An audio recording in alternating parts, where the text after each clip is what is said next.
अस्सलाम वालेकुम क्लास, आवाज़ आ रही है क्लियर? हेलो।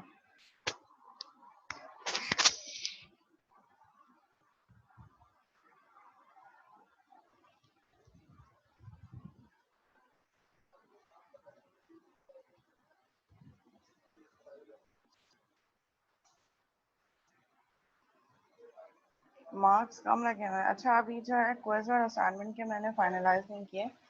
वो असाइनमेंट 1 के तो शायद अपडेट हो गए हैं सबके।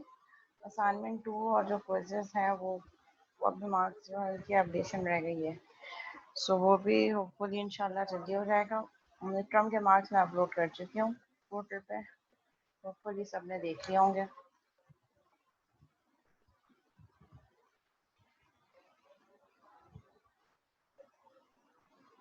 तो क्विज़ेज़ और असाइनमेंट के मार्क्स मैंने अभी फाइनलाइज़ नहीं किए। अभी सिर्फ़ और सिर्फ मिड के मार्क्स फाइनलाइज़ हो गए हैं। बाकी असाइनमेंट और क्विज़ेज़ के जिन लोगों के मार्क्स लग गए हैं, अपलोड हो गए हैं, वो अपलोड हो गए हैं। और जो जिनके नहीं लगे, लेट्स से 0 हैं, तो वो हो सकता है उन्होंने किसी और प्लेटफ़ॉर्म पे सबमिट करवाया, तो वो फिर एक्चुअली मैं एक साथ चेक कर रही होती हूँ। जैसे एलएमएस से कर रही हूँ, तो सारे एलएमएस के असाइनमेंट एक साथ डाउनलोड करके 1 बाय 1 चेक करके मार्किंग करती हूँ।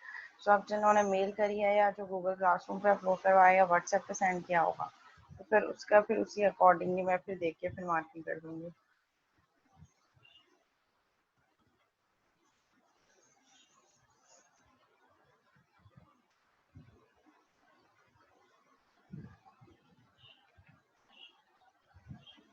और रही बात मिड के मार्क्स की, तो मिड के कॉपीज मैंने कोशिश की कि जितनी ज़्यादा लीनियंसी के साथ मैं चेक कर सकूं, बहुत लीनियंट चेकिंग की है मैंने उस पर।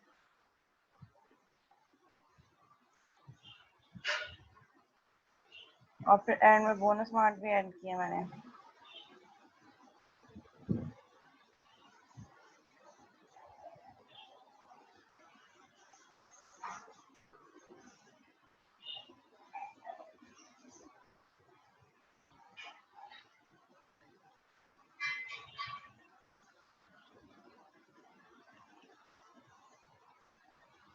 अच्छा, क्लास है तो फिर आप क्लास में ले लें जो मेकअप है।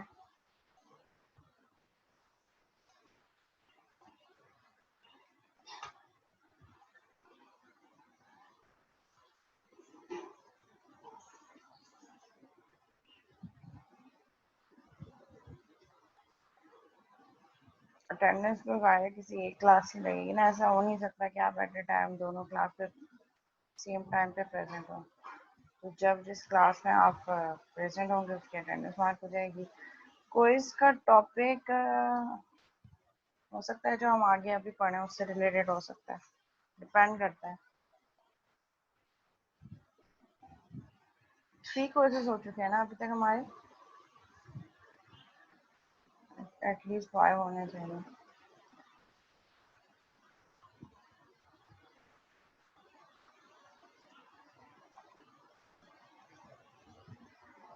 ओके, कंटिन्यू करते हैं। लास्ट टाइम हम लोग रिस्क देख रहे थे कि what is risk management.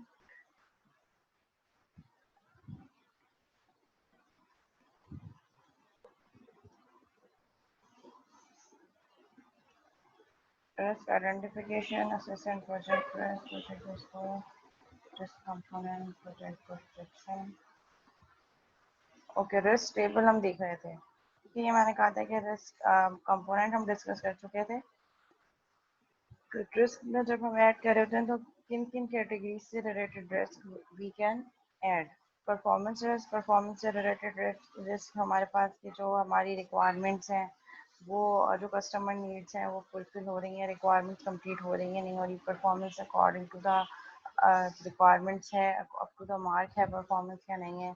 Cost risk, जो बजट हमें एलोकेट हुआ है इस प्रोजेक्ट को डेवलप करने के लिए, उसी बजट के अंदर रहते हुए हम प्रोजेक्ट डेवलप कर रहे हैं या नहीं कर रहे। सपोर्ट रिस्क, ठीक है, कि अगर मेंटेन करना हो सॉफ्टवेयर को, फर्दर अगर कोई एरर्स आ रहे हैं तो उनको अपडेट करना हो, या हमें जो है कुछ एनहेंसमेंट करनी हो, कोई नया फीचर ऐड ऑन करना हो, या किसी एग्जिस्टिंग फीचर को अपडेट करना हो, तो हम उसको कैसे मॉडिफाई कर सकते हैं या नहीं कर सकते। स्केड्यूल रिस्क मीन्स कि विद इन टाइम फ्रेम, जो टाइम फ्रेम हमें गिवन है उस टाइम फ्रेम के अंदर हम उस प्रोजेक्ट को कंप्लीट कर सकते हैं या नहीं कर सकते।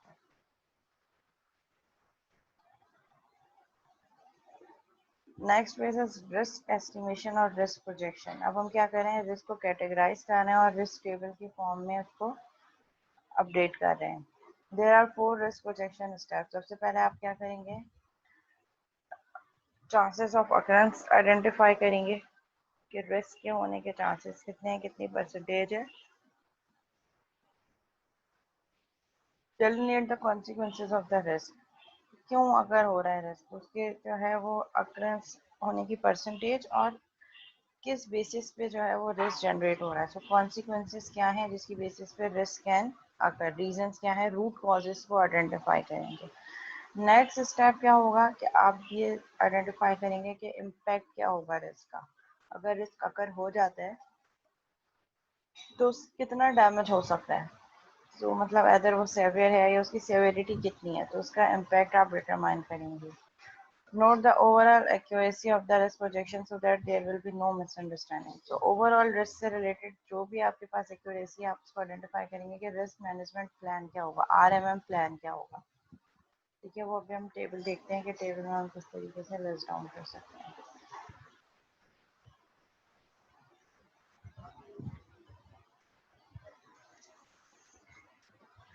Okay, that is risk table. Risk table में हमारे पास रिस्क की कैटेगरीज आएंगी। रिस्क जो आपने आइडेंटिफाई किया है वो रिस्क आएगा रिस्क के कॉलम के अंडर। यहाँ पे प्रोबेबिलिटी परसेंटेज, हर रिस्क के अगेंस्ट उसकी प्रोबेबिलिटी एंड इम्पैक्ट। इम्पैक्ट जो है यहाँ पे हम स्केल कर रहे होते हैं 1 to 5 के स्केल पे। 1 means low impact, 5 means high scale, और अगर इन बिटवीन ये है तो हम उसको कह रहे हैं कि मॉडरेट है।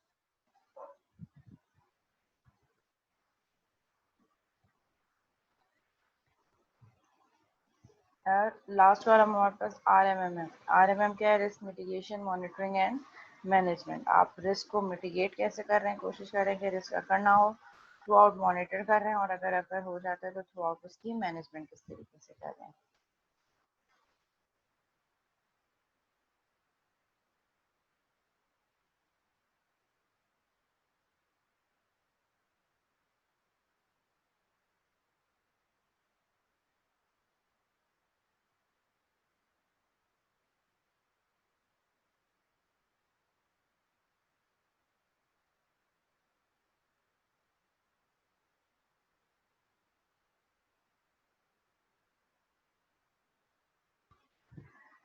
Okay, what kind of risk means के रिस्क कुड बी एनीथिंग।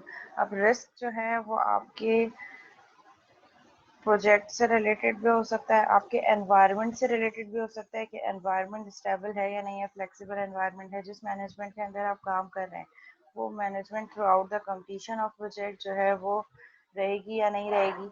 ऐसा तो नहीं कि मैनेजमेंट, आपने प्रोजेक्ट पे काम स्टार्ट कर दिया, जिस मैनेजमेंट ने साइन किया था प्रोजेक्ट वो मैनेजमेंट चेंज हो गई। जैसे हमारे यहाँ पाकिस्तान में इसी तरीके से होता है। जो भी डेवलपमेंट प्रोजेक्ट्स होते हैं उनकी ड्यूरेशन कितनी होती है, 6 ईयर्स, 7 ईयर्स, 8 ईयर्स। और कोई भी गवर्नमेंट जब कोई एक प्रोजेक्ट स्टार्ट करती है उसका टेन्योर जो है वो खत्म हो जाता है। विदिन वो प्रोजेक्ट स्टार्ट हो जाता है और जो गवर्नमेंट है उसका टेन्योर खत्म हो जाता है, न्यू गवर्नमेंट आती है, उनका इंटरेस्ट लेवल उस पुराने प्रोजेक्ट पे होता नहीं है, वो अपने नए आइडियाज और उस प्रोजेक्ट पे फिर काम कर रहे होते हैं। तो वो जो पुरानी चीज़ है वो फिर इसी तरीके से हो ही नहीं पाती। So that is risk also कि जिस मैनेजमेंट के अंदर आप काम कर रहे हैं उसके चेंज होने के चांसेस इतने हैं। आपकी कोई की रिसोर्स छोड़ के ना चली जाए, that is another risk, resource से रिलेटेड रिस्क है। टाइम फ्रेम के अंदर आप कंप्लीट कर सकते हैं या नहीं कर सकते, दैट इज अनदर रिस्क। जो बजट एलोकेट हुआ है उस एलोकेटेड बजट के अंदर ही प्रोजेक्ट कंप्लीट होगा या नहीं होगा, दैट इज अनदर रिस्क। तो रिस्क इज अनसर्टेनिटी, किसी भी चीज को लेकर जब आपके पास क्लैरिटी नहीं है, सो दैट इज रिस्क।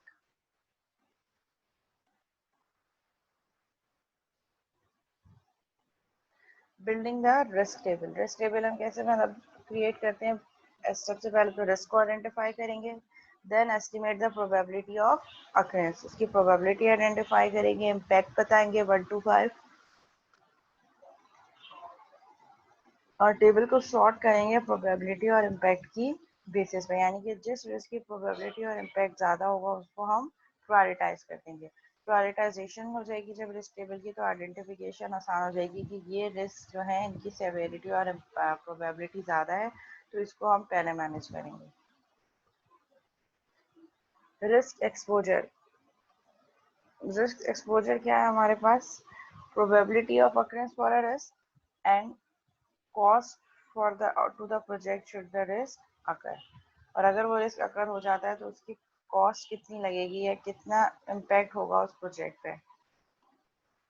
बिल्कुल हो सकता है।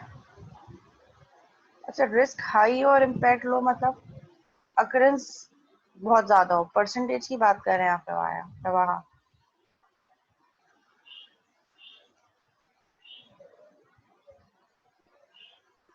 ऐसा हो सकता है कि किसी रिस्क की जो है वो प्रोबेबिलिटी चांसेस ऑफ अकरेंस बहुत ज्यादा हो, लेकिन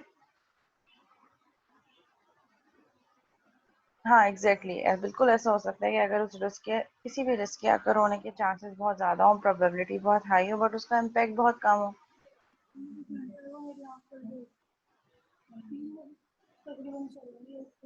हेलो।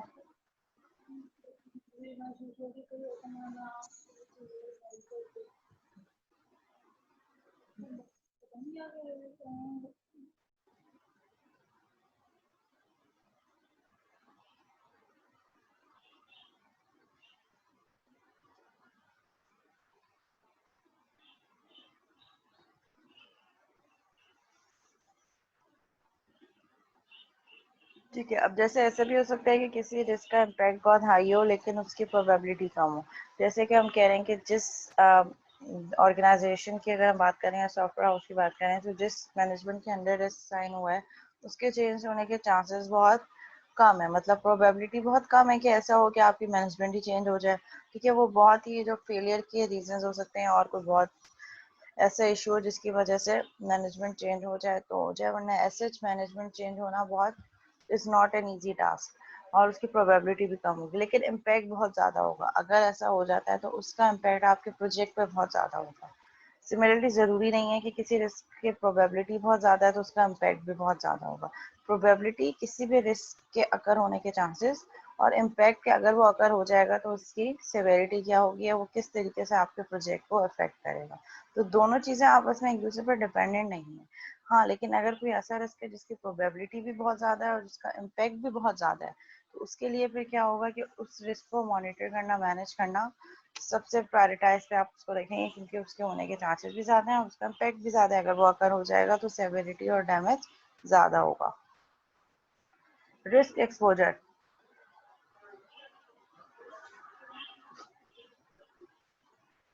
रिस्क एक्सपोजर क्या है हमारे पास?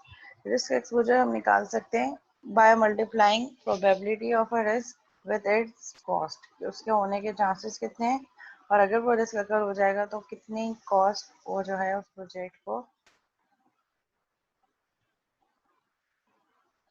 That is an example of risk exposure. ठीक है, सबसे पहले तो उन्होंने रिस्क को आइडेंटिफाई किया है। जैसे हमने देखा कि रिस्क टेबल में हम क्या करते हैं, आइडेंटिफिकेशन ऑफ रिस्क। तो risk identification is only 70% of the software components scheduled for reuse will in fact be integrated into the application. The remaining functionality will have to be custom developed. ठीक है, risk identification क्या है?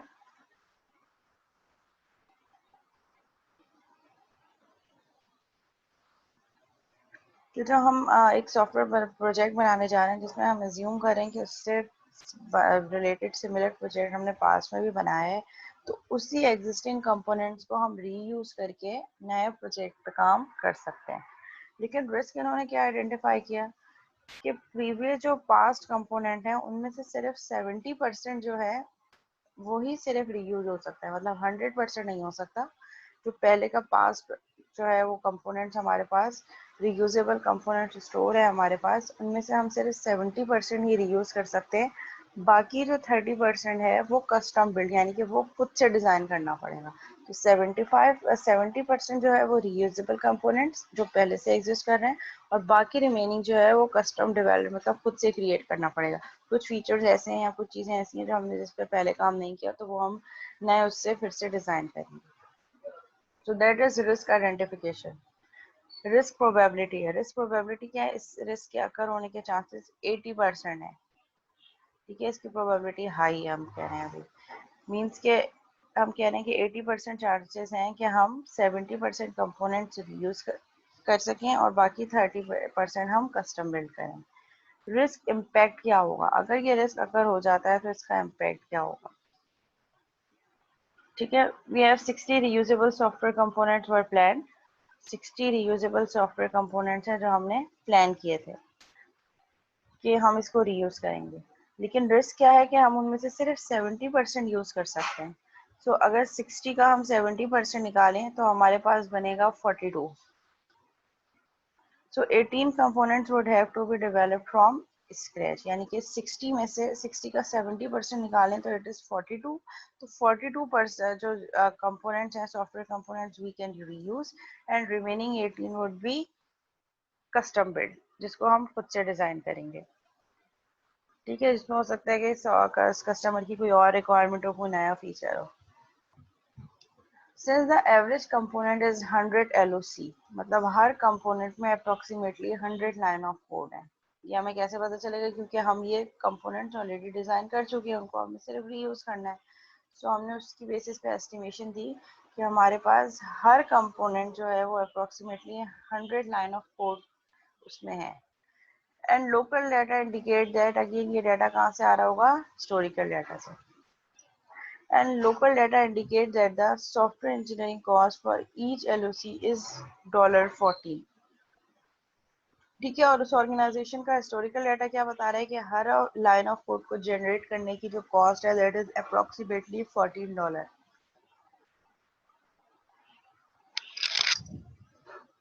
So overall cost हमारे पास क्या होगी? 18 हमारे पास component ऐसे हैं जिसको हमें रीबिल्ड करना है, यानी कि कस्टम बिल्ड करना है, खुद से डिजाइन करना है, और उसमें हमारे पास multiply by 14 is equal to 25,200 और मल्टीप्लाई बाय 100। तो ये हमने क्या कर दी? एक कॉस्ट निकाल ली।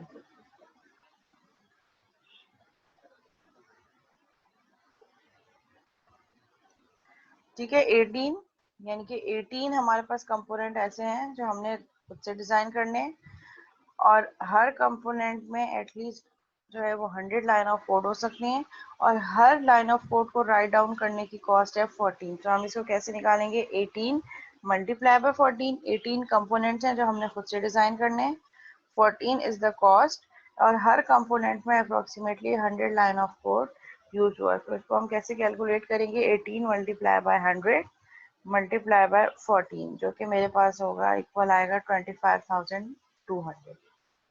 और रिस्क एक्सपोजर क्या है मेरे पास? RE हम कैसे निकालेंगे? Probability multiply by cost. तो प्रोबेबिलिटी हमारे पास 80% है। सो 80% कैसे निकाला? 80 डिवाइडेड बाय 100, 0.80, और इसको मल्टीप्लाई कर देंगे 25,200 से, तो हमारे पास कॉस्ट कितनी आएगी? 20,200।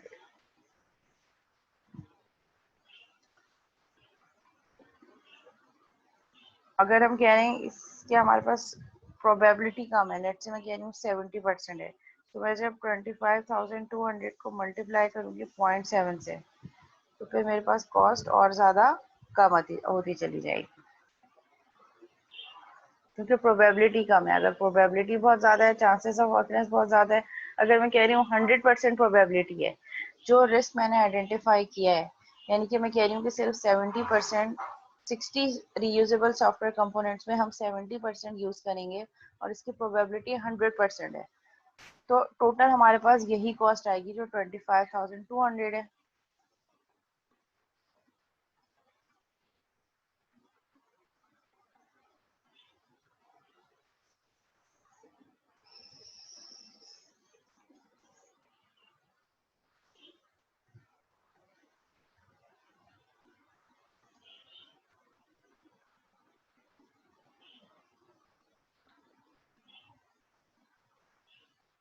ठीक है, और अगर हम प्रोबेबिलिटी को कम करेंगे तो उसी के अकॉर्डिंगली फिर हमारे पास कॉस्ट कम होती चली जाएगी। अगर मैं कह रही हूँ कि इस रिस्क के होने के चांसेस, ये जो हमने कैलकुलेशन की है, जो पूरा इम्पैक्ट बताया है, इसके होने के चांसेस 50% है, तो हम क्या करेंगे? जब 25,200 को मल्टीप्लाई कर देंगे 0.50 से, तो हमारे पास क्या वैल्यू आएगी?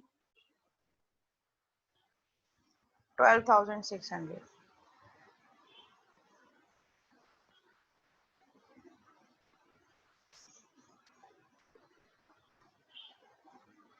हाँ, 12,600। तो जैसे जैसे प्रोबेबिलिटी कम होती चली जाएगी, रिस्क एक्सपोजर कम होगा। जैसे जैसे प्रोबेबिलिटी ज़्यादा होगी, रिस्क के होने के चांसेस, अकरेंस के चांसेस बढ़ जाएंगे, उतनी ज़्यादा हमारी रिस्क एक्सपोजर ज़्यादा आएगा। यानी कि रिस्क जो आपने आइडेंटिफाई किया है, एस्टिमेट किया है, उतने ही जो है उसकी प्रोबेबिलिटी और इम्पैक्ट है। जी क्लास, एग्जाम्पल क्लियर है?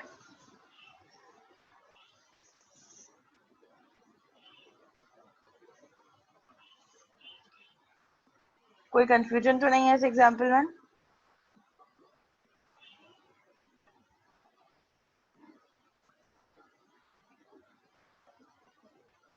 अच्छा, मैं इसको रिपीट कर देती हूँ। रिस्क आइडेंटिफिकेशन, सबसे पहले तो हम रिस्क को आइडेंटिफाई करेंगे। रिस्क क्या है? हम ये कह रहे हैं कि एक प्रोजेक्ट हमने डिज़ाइन करना है। उस प्रोजेक्ट को डिज़ाइन करने के लिए बहुत सारे फीचर्स ऐसे हैं जो हमने पहले भी जिस पे काम किया हुआ है, वो as an built in component हमारे पास स्टोर है। ठीक है, अब हमने क्या करना है, सेम ये प्रोजेक्ट ऑलमोस्ट सेम है, तो उसमें से जो हमारे पास एग्जिस्टिंग सॉफ्टवेयर रीयूजेबल कंपोनेंट्स हैं, we can use only 70% for this new project.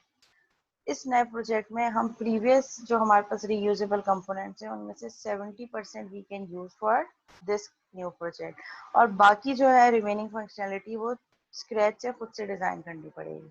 70% जो है वो हम कंपोनेंट्स यूज कर सकते हैं, और बाकी 30% प्रोजेक्ट के लिए हमें खुद से स्क्रैच से बनाना पड़ेगा। और इस रिस्क के अकर होने के चांसेस कितने हैं? 80% है। अच्छा, रिस्क इम्पैक्ट वो क्या बता रहे हैं? If we have total 60 reusable software components, हमारे पास टोटल कितने 60 reusable software components हैं, but according to risk identification we can use only 70%। तो जब हम 60 का 70% निकालेंगे तो 60 का 70% would be 42। ठीक है, तो 60 में से 60 reusable component में से 42 हमारे पास ऐसे components हैं जो we can use reuse for this new project। ठीक है, सो बाकी के जो 18 है, 60 में से 42 तो हम रियूजेबल कंपोनेंट यूज कर लेंगे। बाकी 18 कंपोनेंट्स हमारे पास कितने हैं, जो जो कितने कौन से हमारे पास होंगे जो रीबिल्ड करने होंगे। सो अब यहाँ पे इन्होंने क्या किया, हिस्टोरिकल डाटा यूज करते हुए एस्टिमेट निकाला है कि हर कंपोनेंट में अप्रोक्सीमेटली 100 लाइन ऑफ कोड है। यानी कि हर कंपोनेंट को जनरेट करने के लिए, कंप्लीट करने के लिए we have to write 100 line of code. और लोकल डाटा हमें क्या बता रहे हैं, that the software engineering cost for each LOC is $14, और हर एलओसी को राइट डाउन करने की कॉस्ट हमारे पास कितनी है? $14। So the overall cost impact to develop the component would be 18 multiplied by 14 multiplied by 100। So ये हमारे पास 25,200 आ गया इस रिस्क का इम्पैक्ट ऑन द प्रोजेक्ट, कि अगर ये रिस्क अगर हो जाता है तो इसका इम्पैक्ट इतना है।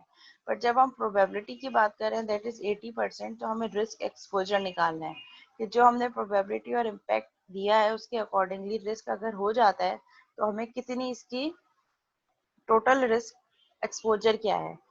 So risk exposure can be calculated as probability multiplied by impact, जो हमारे पास cost निकली है through this impact। तो probability is 80%, 80 divided by 100.8, और जो हमारे पास cost निकली है that is 25,200।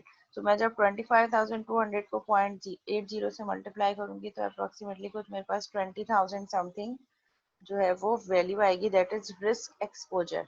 अगर मैं इस परसेंटेज को कम कर दूं, लेट से मैं कह रही हूँ रिस्क प्रोबेबिलिटी इज 50%, इस रिस्क के चांस होने के चांसेस जो है वो 50% है।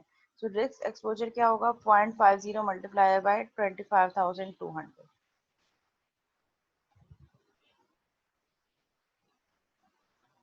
ठीक है, यहाँ तक क्लियर है क्लास?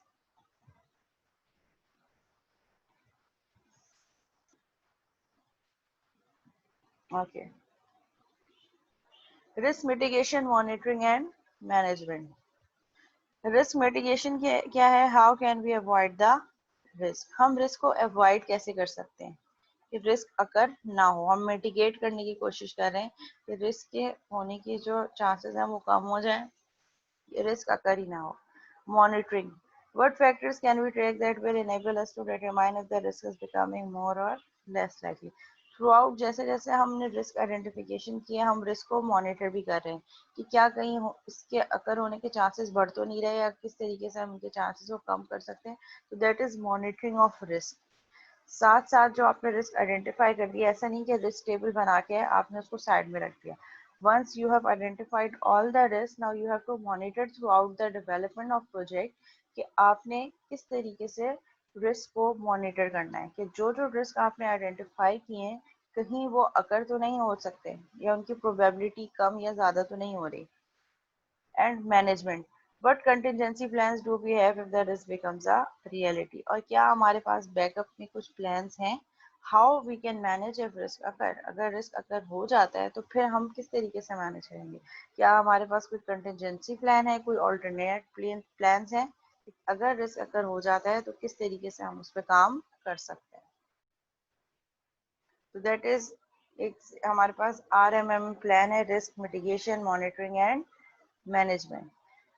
अगर कोई रिस्क हमने आइडेंटिफाई किया है तो हम कैसे कोशिश कर सकते हैं कि वो अकर ना हो, that is mitigation. Monitoring is through out हम क्या कर रहे हैं, हम डिफरेंट एक्टिविटीज कंडक्ट कर रहे हैं जिसकी बेसिस पे हम ये आइडेंटिफाई कर सकें कि रिस्क के होने के चांसेस कम या ज़्यादा तो नहीं हो रहे, कहीं रिस्क अकर तो नहीं हो रहा। And last one is management, अगर रिस्क अकर हो जाता है तो फिर हम क्या प्लान जो है वो फॉलो कर रहे हैं। Risk due to product size, अच्छा यहाँ पे उन्होंने जो है वो सारे रिस्क आइडेंटिफाई कर दिए कि product size, alternate plan, contingency plan, alternate plan, कि अगर रिस्क अगर हो जाएगा तो फिर हम ये एक्टिविटी परफॉर्म करेंगे। अगर ये रिस्क अगर कंटिजेंसी प्लान में, जिसको हम कह रहे होते हैं ऑल्टरनेट प्लान या plan A, plan B, plan C, ठीक है। Risk due to product size से रिलेटेड क्या क्या रिस्क हो सकते हैं? एट्रीब्यूट्स दैट अफेक्ट रिस्क, वो एट्रीब्यूट जो आपके रिस्क को अफेक्ट कर सकें। Estimated size of the product in LOC और FP, आपने जो साइज दिया है प्रोडक्ट का, एस्टिमेट किया है, वो LOC बेस्ड दिया है या फंक्शन पॉइंट बेस्ड दिया है। estimated size of product and number of programs file transactions, percentage deviation in size of product from average for previous product, कितनी डेविएशन आई है जो आपने करंट प्रोडक्ट का साइज एस्टिमेट किया है फ्रॉम पास्ट प्रोजेक्ट का डेटा से, तो उसमें डेविएशन कितनी है। लेट्स से अगर कह रहे हैं कि इस जिस प्रोजेक्ट की मैं एस्टिमेशन कर रही हूँ उससे रिलेटेड, जैसे आपने LOC में किया था, एक क्वेश्चन था ना मिड में कि अपने प्रोजेक्ट के रिस्पेक्ट से LOC line of code based estimation करें, तो वो एस्टिमेशन जो हम कर रहे थे 3 पॉइंट एस्टिमेट, वो जो फार्मूला अप्लाई किया था वो किस तरीके कहाँ से आ रहा था? पास्ट डेटा से। जो फीचर की आप एस्टिमेशन कर रहे हैं उससे रिलेटेड जो पास्ट हमने फीचर्स डिवाइड किए थे, ड्राइव किए थे, उसकी बेसिस पे हम क्या कर रहे हैं, हम बता रहे हैं कि प्रीवियस हमने इतनी लाइन ऑफ कोड लगी थी, अब इस फीचर को कंप्लीट करने में इतने ही जो है वो लाइन ऑफ कोड लगेगी। तो आप ये बताएं कि डेविएशन कितनी आई है, क्या ये करंट फीचर में कोई और फीचर्स हैं, लाइन ऑफ कोड कम है या ज़्यादा है, तो डेविएशन कितनी है, चेंज कितना है। साइज ऑफ डेटाबेस क्रिएटेड और यूज्ड बाय द प्रोडक्ट, जो आप बनाने जा रहे हैं प्रोजेक्ट, उससे रिलेटेड साइज ऑफ डेटाबेस आपको कितना रिक्वायर्ड होगा। Number of users of the product, number of users जो हैं वो प्रोडक्ट के वो कितने हैं। Number of projected changes to the requirements for the product before delivery, after delivery, delivery से पहले कितनी रिक्वायरमेंट चेंज रिक्वायरमेंट्स की रिक्वेस्ट की है यूजर ने, एंड आफ्टर डिलीवर होने के बाद क्या चांसेस हैं वो कितनी जो है वो चेंजेस कर सकता है। Amount of reuse software, reuse software का अमाउंट क्या है आपके पास, मतलब कितना % जो है वो आप रीयूजेबल कंपोनेंट्स यूज कर सकते हैं। Risk due to business impact, business impact से रिलेटेड हमारे पास रिस्क क्या क्या हो सकते हैं। Effect of this product on company revenue, जिस करंट प्रोजेक्ट पे प्रोडक्ट पे आप काम कर रहे हैं उससे कंपनी को क्या एडवांटेज होगा, कंपनी रेवेन्यू अगर उससे इंक्रीज होगा, डिक्रीज होगा, उसकी रेपुटेशन क्या होगी। Visibility of this product bye senior management, either senior management भी जो है वो इंटरेस्ट ले रही है इस प्रोजेक्ट में, नहीं ले रही, उसको थ्रू आउट मॉनिटर कर रही है, अगर उनका इंटरेस्ट है तभी जो है इट मींस अगर सीनियर मैनेजमेंट की इन्वॉल्वमेंट है, it means they have interest in this project. अगर इन्वॉल्वमेंट बहुत ज़्यादा नहीं है तो इट मींस कि इस प्रोजेक्ट की इतनी ज़्यादा इम्पोर्टेंट नहीं है। तो ये सारी चीज़ें भी एक बहुत इम्पोर्टेंट रोल प्ले कर रही होती हैं जब हम रिस्क की बात कर रहे होते हैं। रीजनेबलनेस ऑफ डिलीवरी डेडलाइन, जो डेडलाइंस हमने दी हैं क्या वो सुटेबल डेडलाइंस हैं या नहीं है। ऐसा तो नहीं है जो डेडलाइंस हमने दे दी हैं वो अचीवेबल भी नहीं है, रियलिस्टिक डेडलाइंस हैं या नहीं है। Number of customers who will use this product, कौन कौन यूजर्स होंगे। इंटर ऑपरेबिलिटी कंस्ट्रेंट्स, अगर आपके इस एप्लीकेशन को प्रोजेक्ट को मल्टीपल एनवायरनमेंट में रन होना है तो उससे रिलेटेड क्या क्या कंस्ट्रेंट्स आ सकते हैं, मतलब कंपैटिबिलिटी इशू क्या हो सकते हैं, तो वो भी रिस्क ही होगा। लेट्स से मैंने ऐसे प्रोजेक्ट बनाया, मेरे पास चल रहा है, अब क्लाइंट उसको किसी और ऑपरेटिंग सिस्टम पे रन कर रहा है, करना चाह रहा है, तो जब उसने रन करा तो उसके पास हो ही नहीं रहा। तो क्या इंटर ऑपरेबिलिटी मीन जब आपकी एप्लीकेशन को मल्टीपल प्लेटफॉर्म्स पे चलना है, multiple operating system and multiple devices पे चलना है, तो उससे रिलेटेड क्या क्या लिमिटेशंस आ सकते हैं। Constraint means limitation, restrictions. तो जब एक किसी भी एप्लीकेशन या प्रोजेक्ट को मल्टीपल एनवायरनमेंट्स में, multiple environment means multiple operating system and multiple devices पे रन होना है, तो बहुत सारे कंपैटिबिलिटी इश्यूज होते हैं, तो वो भी रिस्क होता है। तो उसको आप कैसे मैनेज कर रहे हैं, क्या कौन कौन से प्लेटफॉर्म पॉसिबल हैं और उसकी सपोर्ट किस तरीके से देनी है, फिर आप उसी के अकॉर्डिंगली काम करेंगे। सोफिस्टिकेशन ऑफ एंड यूजर्स, आपके जो एंड यूजर्स हैं जो एप्लीकेशन को यूज करेंगे वो उन कितने सोफिस्टिकेटेड मीन्स उनकी टेक्निकल एक्सपर्टीज कितनी है। अगर बिल्कुल मेरे पास मैं कोई एक ऐसी एप्लीकेशन बना रही हूँ जो जनरल पब्लिक के लिए, जनरल पब्लिक में सब लोग आते हैं, ठीक है, educated and non non educated people दोनों आते हैं, जैसे कि करीम और उबर की ऐप है, हर कोई उसको एक्सेस कर रहा है, कोई लिमिटेशन तो नहीं है ना कि एक यूजर क्लास है जो वही उसको यूज करेगी। तो अगर इस तरीके के यूजर ने एप्लीकेशन बनानी है जो टेक्निकल और नॉन टेक्निकल दोनों यूजर्स के लिए, तो फिर उसका यूजर इंटरफेस इस तरीके से जनरल होना चाहिए कि हर कोई उसको इजीली यूज कर सके। इसी तरीके से अगर बहुत ज़्यादा टेक्निकल यूजर हैं, कोई एलएमएस बना रहे हैं, तो लर्निंग मैनेजमेंट सिस्टम के लिए यूजर क्लासेस पहले से डिफाइन है कि टीचर हो यूज करे उसको एक्सेस कर सकता है, स्टूडेंट यूज कर सकता है, और उसके अलावा आपको एडमिन के लोग यूज कर सकते हैं। तो विद इन एन ऑर्गेनाइजेशन के ही स्टूडेंट्स और जो फैकल्टी है और जो लोग हैं वो उसको एक्सेस कर सकते हैं, तो वो फिर सारे टेक्निकल यूजर्स कंसीडर होंगे।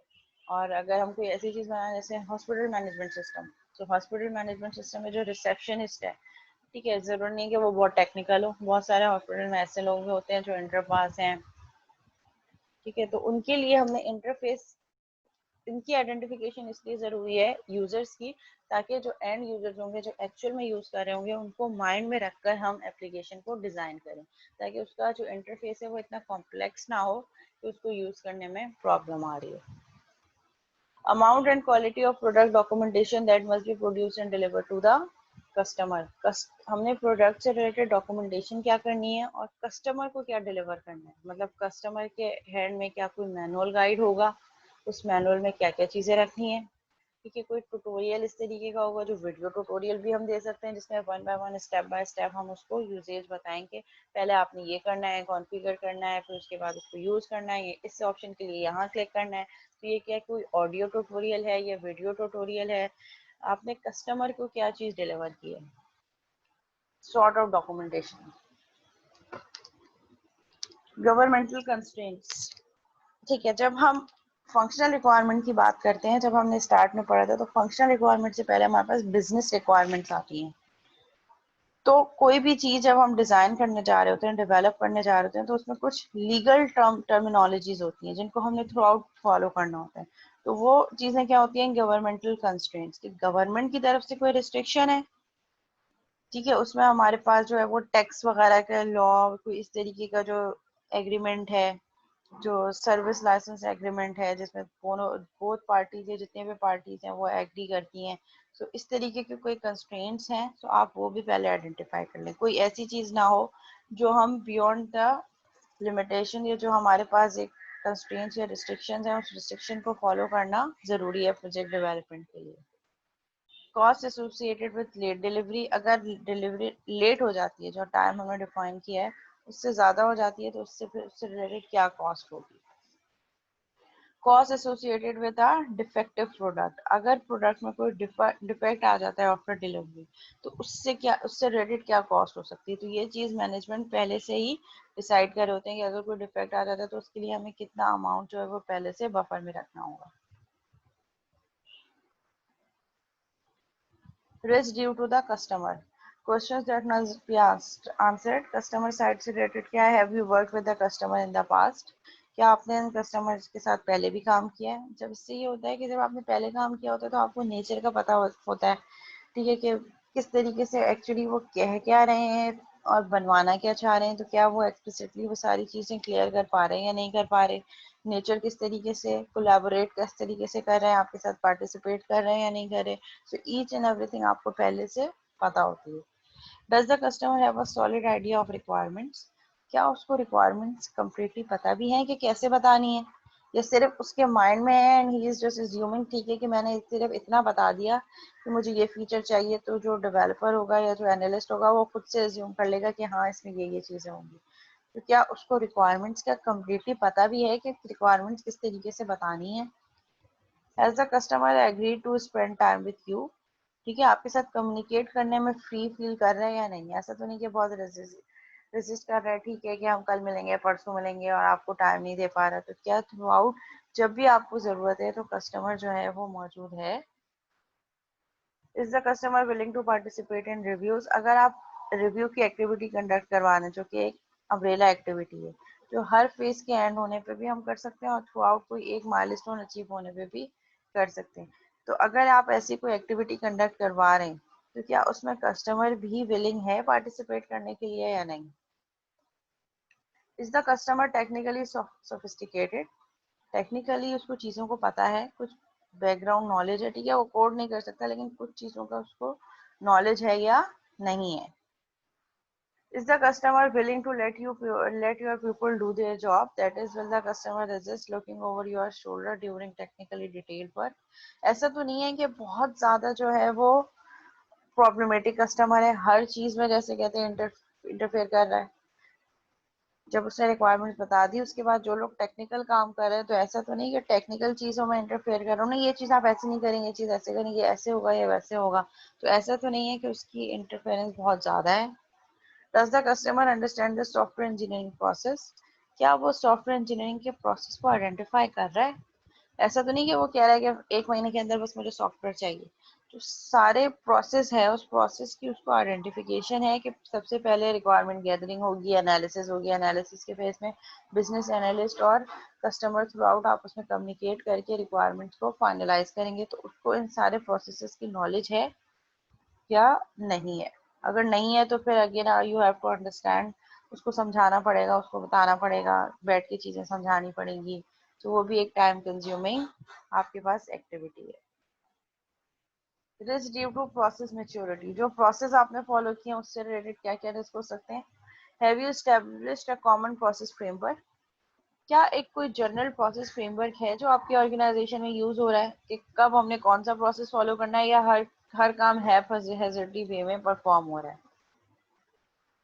Is it followed by project teams, project team उसको फॉलो भी कर रही है जो प्रोसेस आपने बनाया है, या बस ऐसी है कि ये हमने, अच्छा प्रोसेस क्या है, common process form by software engineering की डिफरेंट एक्टिविटीज एंड टास्क, अगर हमने कस्टमर से कम्युनिकेट करना है, रिक्वायरमेंट्स लेनी है, तो उसके लिए क्या क्या प्रोसेस फॉलो करना होगा। Either we have to visit customer site, या कोई मीटिंग सेशन होगा, या 1-to-1 मीटिंग होगी, इंटरव्यू सेशन होगा जिसमें हम क्वेश्चन आंसर की बेसिस पे रिक्वायरमेंट ले रहे हैं।